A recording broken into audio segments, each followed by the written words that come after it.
Welcome to today's Explainer. We're going to be decoding one of the most urgent, meticulous, and frankly, absolutely fascinating processes in the entire healthcare system, the medicine recall. Look, when a drug goes bad, it kicks off this high-stakes search and rescue mission to pull defective products off the shelves before they can do any harm. It's a massive, highly coordinated effort.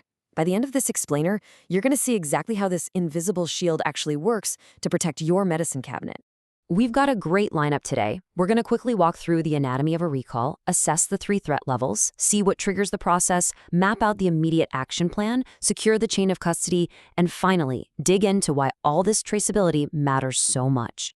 All right, let's jump right into Section 1, Anatomy of a Recall. What is it? So, first things first, a medicine recall isn't just someone asking nicely for a product back, right? It's the formal, documented removal of a medicine or a health product from the supply chain. Why? Because it either poses a direct risk to patients or it just fails to meet those incredibly strict quality, safety, and efficacy standards. We're talking about a mission-critical operation here. The whole goal is to protect public health and guarantee that only products meeting rigorous, approved standards are actually available to you. Moving on to Section 2. The 3 threat levels, assessing the danger. Now, not all recalls are created equal. These classes clearly dictate exactly how urgent the response needs to be.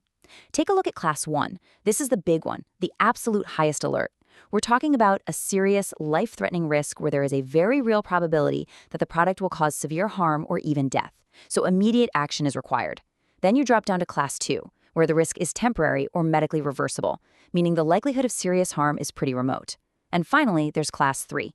This one is low risk. It's really unlikely to cause any adverse health effects. It's usually more about a manufacturing defect or, say, a typo on the label.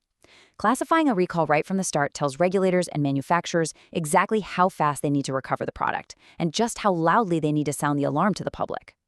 Which brings us to Section 3, triggering the process, sounding the alarm. And that leads to a really compelling question, right? Who actually holds the power to hit the panic button and pull a drug completely off the market? Well, it turns out there are 2 main paths. The first is voluntary initiation. This is done by the marketing authorization holder, so think the manufacturer, the importer, or the distributor. They spot a problem and they take it upon themselves to act. The second path is mandated initiation.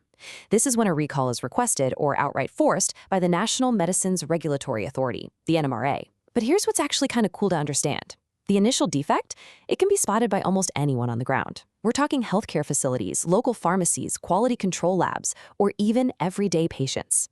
They're often the ones who identify the issue that eventually forces the manufacturer or the NMRA to trigger this massive logistical machine. Let's look at that machine in Section 4, the immediate action plan, scrambling the jets. Once the alarm is sounded, speed is literally everything. These first 4 steps have to happen lightning fast. First, you notify the NMRA and everyone across the supply chain. Second, you pinpoint exactly what you're hunting for by identifying the specific affected batch numbers and expiry dates. Third, you hit the brakes hard, immediately stop all distribution, sale, dispensing, and use of that drug. And fourth, you quarantine the recalled stock in a secure, clearly labeled area. Quarantine is definitely the key word here. You are locking that medicine down so there is zero chance it accidentally makes its way into a patient's hands.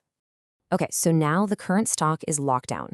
Next, the mission moves out into the field. Step 5 is actually retrieving the products from wholesalers, hospitals, clinics, and pharmacies. As they do this, Step 6 demands absolute meticulous documentation. They have to track the exact quantities distributed, what's been recovered, and what's still out there. At the exact same time, Step 7 kicks in, which is all about communication. You've got to clearly communicate the risks and the specific recall instructions to healthcare professionals, and, depending on that threat level we talked about earlier, directly to the public. Finally, the action plan loops all the way back to resolution.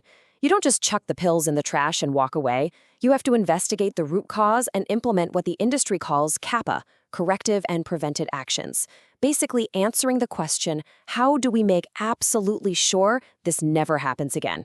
Then, strictly following regulatory approval, the products are safely disposed of or sometimes reworked. The whole shebang culminates in submitting a final recall report to the regulator, mathematically proving that the recall was a complete success. Let's dive into Section 5, securing the chain of custody. You've probably heard this phrase before, the chain of custody. In this context, it is the documented, fully traceable movement of a recalled medicine from the exact split second a defect is identified all the way to its final disposal. It's the absolute guarantee of accountability. It's how we ensure that not a single defective pill gets diverted or somehow slips back into the marketplace. Think of it like a really high-stakes relay race. Responsibility for this chain of custody transfers like a baton. It starts right at the top when the defect is identified and the manufacturer or lab documents the evidence. Then the marketing authorization holder steps up, initiates the recall, and issues the notice. Notice how the responsibility then shifts down to the wholesalers and pharmacies on the ground. They're the ones physically separating, labeling, and quarantining the stock. When the product is sent back by supply chain partners, they have to maintain signed transfer records. This all feeds into a massive central reconciliation by the distributor to verify every single recovered pill against what was originally sent out. Finally, under the incredibly watchful eye of the NMRA, the manufacturer handles final disposition, literally documenting the destruction of the drug, before the NMRA officially reviews and closes the book on the recall. And that brings us to Section 6, Why Traceability Matters, the Invisible Shield. So why go through all this trouble? Well, these rigid protocols are a big deal. Maintaining that strict chain of custody ensures defective medicines absolutely cannot find their way back into the supply chain. It provides full end-to-end traceability. It supports really rigorous regulatory audits.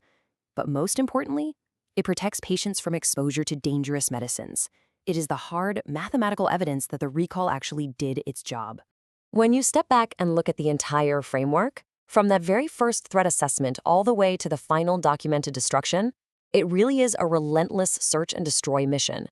It's this highly coordinated, totally invisible rescue operation, happening constantly behind the scenes to protect our collective public health. It kind of makes you look at a simple pill bottle differently, doesn't it? Next time you open your medicine cabinet, just take a second to think about the immense, meticulous chain of custody and the rigorous regulatory systems standing by to keep you safe. Thank you so much for joining me for this explainer. Keep asking questions, and I'll catch you on the next one.